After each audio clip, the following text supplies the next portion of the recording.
Kubor nakaslem jong unongsan hima.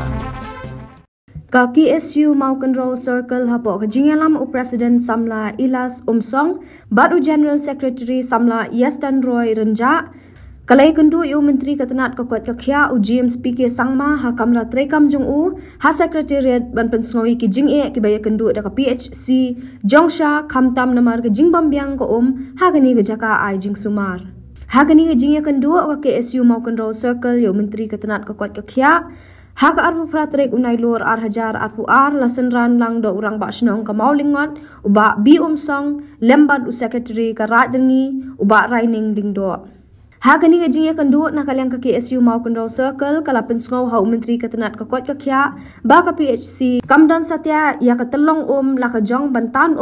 henrei la susania banyo ya ko na ka telong bam di ka senong jongsha. Ulay tu badang sian wat ki pipe ki batani ko sya ki jaka perlang kasnong jongsha kila jurlor no namar ke jingling shop ki bor ka mariang. Kumta na kalyang President ka KSU Maukan Row Circle usamla Ilas Umsong ula kerpat ya sorkar bantau ki lat tau ki linti khnang ba ka PHC jongsha kanyo ya ko ka babiang kamtam da ka basutan ya ko na po khando la ne ka borwell. Na kalyang Menteri Ketenat Kokot Kakia ulah kular bansim kia ya kini ke jingut jingnab ke KSU Maukan Row bonla kren ru ya Managing Director ke National Health Mission habaya de bak kini kaman. Ka aro Patrick nak kenai hajar akwar nak kalyang ka KSU Maukan Circle harkat ya sekarang di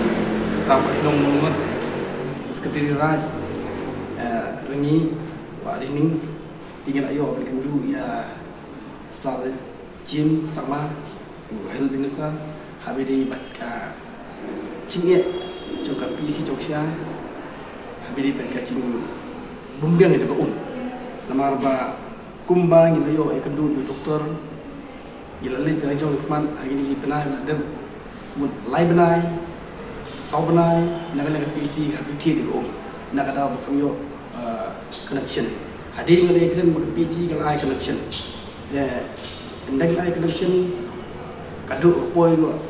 harga apa ikut lo nak kata apa cepat dulu jangan kemarin di kalau pelong bayi PC kado mai mana ke tip dia habis tip bayi ko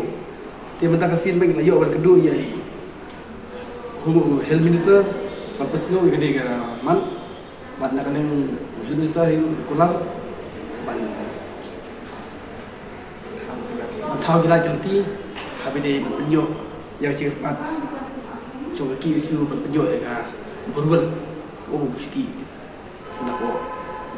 nak kendok ka jigdu mentang sini nak lang ka KSU Maukan Circle ini pun dim bagi kendok ya ki officer bagi pay ya tak ko dikia. Since 2014 our country has been plagued by divisive forces. TMC is in Meghalaya with the mission to empower the people, uphold the ethnic cultures and traditions, celebrate the sacred land. To oust the proxy BJP government from Meghalaya, be the change, support TMC by calling on 96877 96877.